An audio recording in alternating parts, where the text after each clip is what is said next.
My fiancé laughed and whispered, "My ex never made me feel cheap like this." I took a sip of water. Understood. I stepped outside for a moment. Didn't return to the table. Hours later, she realized something had changed while she was still waiting. "Hey everyone, I just need 80 more subscribers to hit 1,000. If you enjoy these stories, please help me reach that milestone." I'm a 31-year-old guy who thought he had his life figured out. I'd been with my fiancée for 3 years. We met through mutual friends at a birthday party, and honestly, I fell hard. She was smart, funny, beautiful, the kind of person who could light up a room just by walking in. We moved in together after a year, got engaged 6 months ago. I thought we were building something real. The restaurant incident happened on a Thursday night. I remember because Thursdays were our date nights, my idea, actually. I wanted to make sure we always had time for just us, away from work stress and wedding planning. That particular Thursday, I'd made reservations at this Italian place downtown. Not fancy, but nice. The kind of place where you'd take someone you care about. We'd been looking at the menu for maybe 10 minutes. I was leaning toward the chicken marsala. She was debating between 2 pasta dishes. The waiter came by, and I ordered an appetizer to share, bruschetta, because she loved it. Then she looked at me and said she wanted the lobster ravioli. I glanced at the price. $48. I didn't say anything, just smiled and told the waiter that sounded great. Here's the thing, I'm not cheap. I'm careful with money because I have to be. I work in IT support, decent salary, nothing spectacular. I'd been saving for our wedding, putting aside money every month. We talked about keeping costs reasonable because we wanted to buy a house afterward. She knew all this. We'd made these plans together. But that night, something in her expression shifted when I paused before responding to her order. It was barely a second, maybe 2. Just me processing the price and mentally adjusting our budget. That's it. I didn't complain. I didn't make a face. I didn't say no. She leaned across the table after the waiter left, this little smile on her face, and that's when she said it. Quietly, almost playfully, "My ex never made me feel cheap like this." I put down my water glass very carefully. My hands were steady. Inside, something was cracking, but outside I was calm. I looked at her and said, "Understood." She blinked, like she was waiting for me to argue or apologize or explain myself. I didn't. I stood up, pulled my wallet out, and placed 3 $20 bills on the table. Enough to cover the appetizer and her water, plus tip. Then I said, "Excuse me for a moment," and walked toward the bathroom. I didn't go to the bathroom. I went straight out the side exit. I sat in my car for maybe 5 minutes, hands on the steering wheel, just breathing. My phone was already buzzing. I turned it off. Then I drove to my buddy's place across town. He was confused when I showed up, but he let me in, grabbed 2 beers, and listened.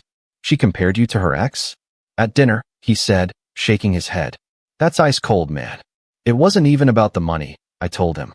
"It was the disrespect. Like she wanted to hurt me for having a normal human reaction." I stayed there that night. Didn't turn my phone back on until the next morning. Update 1. I woke up to 47 missed calls and 60-something texts. Most from her, some from her best friend, 2 from her mother. I didn't read them all, just scanned enough to get the gist. The first few were confused. "Where did you go? Is this a joke?" Then they got angry. "You left me there? You're so immature." Then they got panicked. "Please answer. I'm worried. Can we please talk?" I called my sister first. She lives 2 states away, but we're close. I told her everything. "Oh honey," she said. "That's not okay. You know that, right?" What she said was deliberately cruel. "I keep wondering if I overreacted," I admitted. "You didn't. She insulted you in public, then played victim when you had a boundary. That's textbook manipulation." I went to work that Friday like nothing happened. My phone kept buzzing in my pocket. During lunch, I finally sent one text.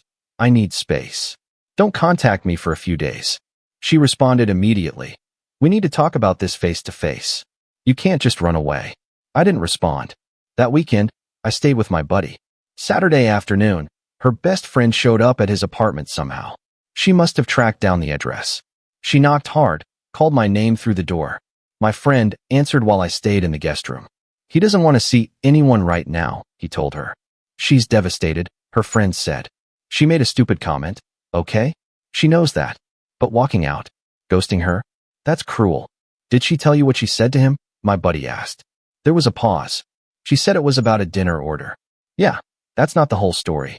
He'll reach out when he's ready. He closed the door. Through the wall, I heard her friend make a phone call. He's being completely unreasonable, she was saying as she walked away. She dodged a bullet if this is how he handles conflict. Sunday night, I finally went back to our apartment. I'd texted ahead to make sure she wouldn't be there. She was staying at her mother's. The place felt different. Cold. I started packing my essentials into 2 suitcases. Clothes, laptop, important documents. I left the engagement ring on the kitchen counter with a note. I'm staying elsewhere for now. We'll talk when I'm ready. Update 2. She showed up at my office on Tuesday. I was in the middle of helping someone with a password reset when the receptionist called my desk. There's someone here to see you. Says it's urgent. I knew before I got to the lobby. She was standing there in jeans and my favorite sweater of hers, the cream-colored one. Her eyes were red. When she saw me, she started crying. Can we please talk? She said. Please. 5 minutes. The receptionist was watching. My coworker was watching. I felt trapped. Outside, I said. We stood in the parking lot. She was shivering even though it wasn't that cold. I'm sorry, she started. I'm so sorry. It was a stupid thing to say. I wasn't thinking. I was just joking around and it came out wrong. You compared me to your ex because I hesitated for 2 seconds over a $48 entree, I said flatly. While we're saving for a wedding. That wasn't a joke. That was you telling me exactly what you think of me.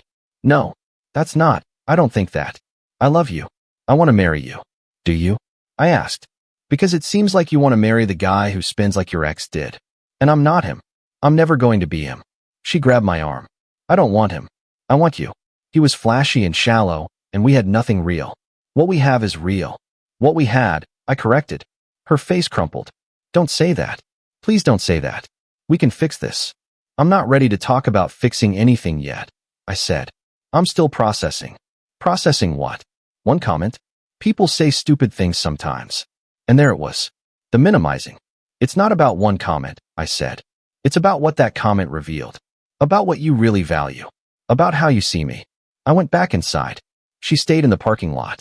I watched from the window as she sat in her car for 20 minutes before finally driving away. That night, her mother called me. I almost didn't answer, but curiosity won. Hello. I raised her better than this, her mother said without preamble. She told me what she said. It was disrespectful and thoughtless. I was surprised. I'd expected her to defend her daughter. Thank you for saying that. But, she continued, you also need to understand that walking out on her, refusing to communicate, that's not how you handle things in a marriage. We're not married, I pointed out, and I told her I needed space. That is communicating. She's heartbroken. She made a mistake. Don't you think you're being a bit harsh? No, I said simply. I don't. There was a long silence. Then she sighed. I hope you two can work this out. But if you can't, I hope you find someone who appreciates you. Truly, that surprised me more than anything. Thank you, I said quietly. Update 3. 2 weeks passed. I stayed with my buddy, then moved into a month-to-month rental. Small studio, but it was mine. I'd been doing a lot of thinking. A lot of remembering. Patterns I'd ignored were suddenly obvious. Like how she always forgot her wallet when we went out. How she'd pout when I suggested free activities instead of expensive ones. How she'd talk about her ex's luxury apartment, his car, the trips they took, always with this wistful tone. I'd thought she was just being nostalgic. Now I wondered if she'd been comparing us all along. She texted me occasionally. Short messages. I miss you. Can we talk yet? I'm getting help. Talking to someone about why I said what I said. I didn't respond to most of them, but the therapy mention made me pause. I texted back. That's good. I hope it helps you. She called immediately. I didn't answer. She texted, does that mean you're willing to try again? Me. It means I think therapy is valuable for everyone. Her. That's not fair. I'm trying here. Me. I know. Her. Then give me a chance. One conversation. Face to face. I thought about it for 2 days. Finally agreed to meet at a neutral location, a coffee shop downtown on Saturday morning. She was already there when I arrived, sitting at a corner table. She dressed up. Hair done, makeup careful. The cream sweater again. Hi, she said softly when I sat down. Hi. Thank you for coming. I wasn't sure you would.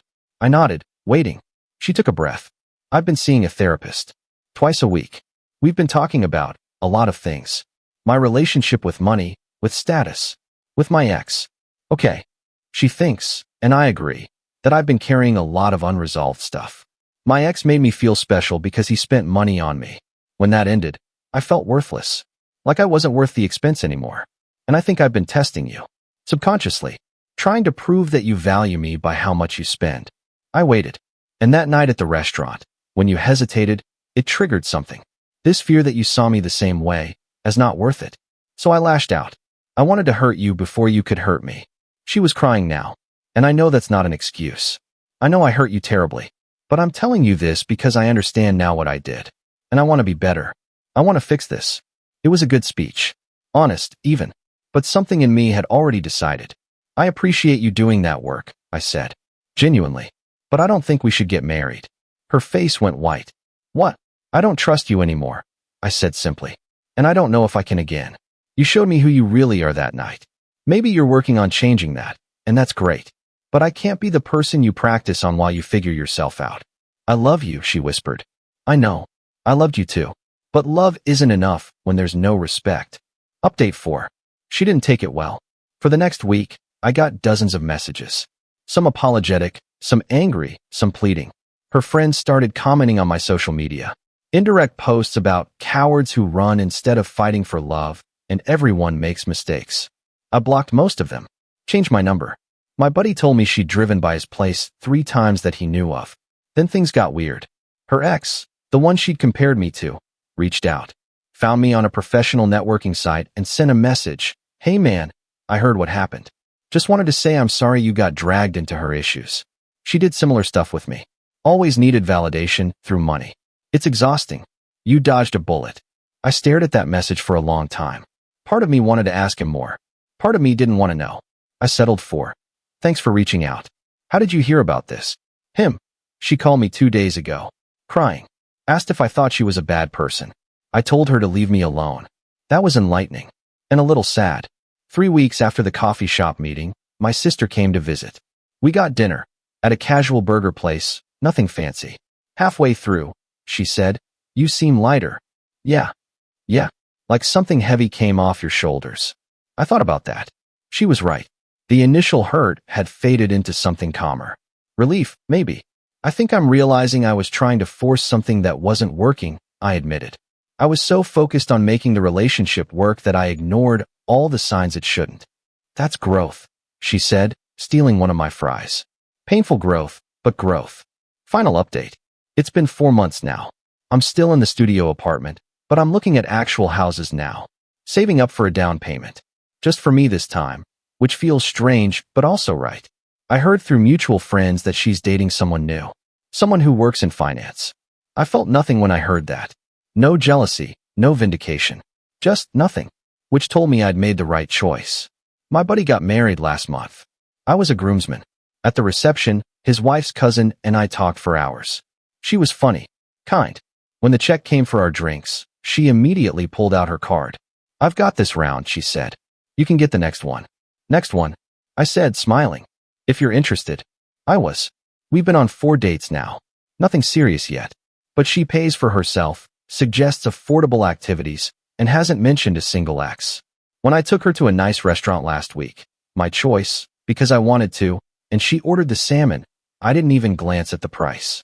Because it felt right. Because she wasn't testing me. She was just ordering what she wanted. That's the difference I'd been missing all along.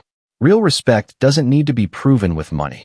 It just exists, quiet and steady, in how someone treats you when there's nothing to gain. The ring's still in my sock drawer. I'll sell it eventually.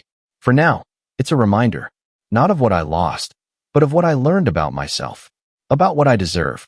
About walking away when someone shows you they don't value you the way you value yourself. I don't regret leaving that restaurant. Best decision I ever made.